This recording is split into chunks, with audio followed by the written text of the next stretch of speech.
Hello everyone, it's Jaden, and in today's video I'm actually going to be giving you 6 pieces of information that I hear are passed around the aquarium hobby a lot as fact, when in actuality they're complete myths or absolutely untrue.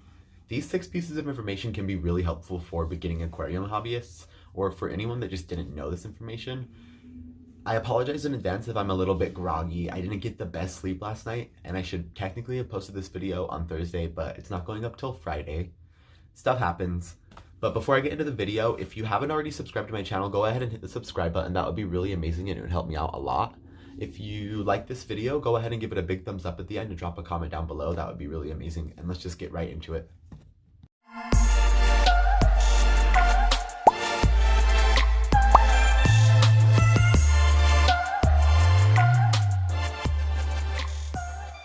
Right, and the first thing is, and I hear this one very often, is that your new aquarium needs to sit and run for X amount of time. It's usually like a month, a week, 2 weeks, they tell you, before you put fish in it.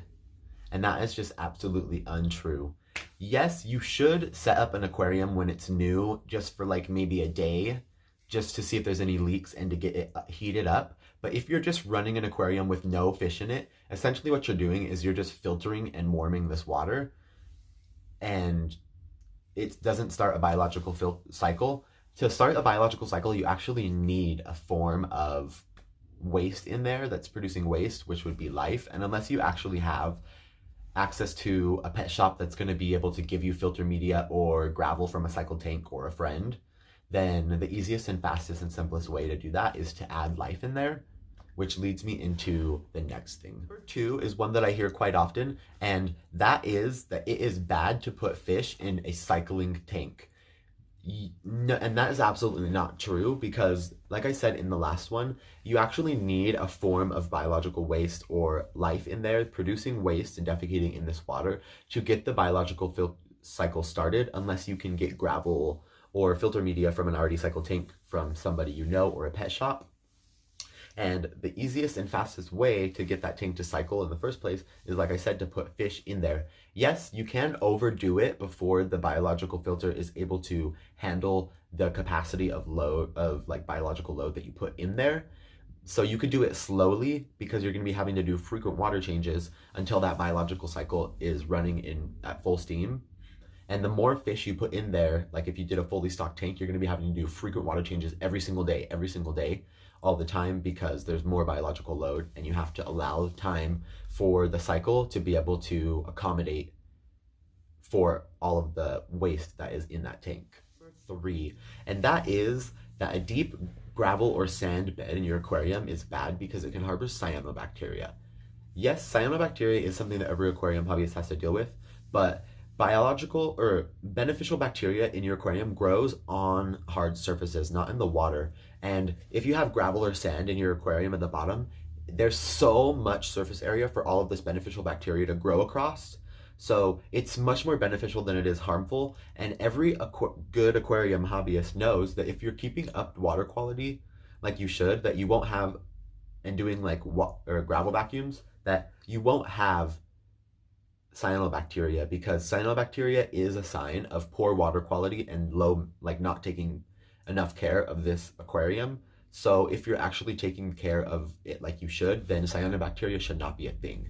So there's much more benefit to sand and gravel beds than there is. Number 4, and this one is the one that I hear way too often, and that is that your fish will only grow to the size of the aquarium that you have it in. And that is absolutely not true. Yes, there are microspecies of fish that can be kept in an aquarium that's like 10 gallons that is suitable for them, like a pufferfish or a dwarf fish. But it's just, there's so many other fish. Like I've seen people try and put a red-tailed catfish in a 10-gallon tank, or a giant gourami in a 10-gallon tank. And I'll pop up pictures here or here of like just fish that are have outgrown their aquarium. And some of the bad effects of having a fish in an aquarium that's too small for it, or that it's outgrown, is that that fish is much larger. And yeah, you've had it in this aquarium for such a long time, but now that it's outgrowing it, even though you're doing giant water changes and keeping up and everything like that, blah, blah, blah, this fish is producing much more waste. It's eating a lot more, and the water quality can fluctuate much more drastically than if it was going to be a small fish in a 10 gallon compared to a giant fish like this big in a 10 gallon. So yeah, and it just lessens the quality of life for that fish because it's having to live in its waste a lot more often. It Most of the time people will keep a fish in an aquarium that's way too small, and they'll just be like, oh, it's fine, like it will grow to the size of the aquarium, and it does not. Like I said, I'll throw up some pictures up there, but it's just absolutely not true.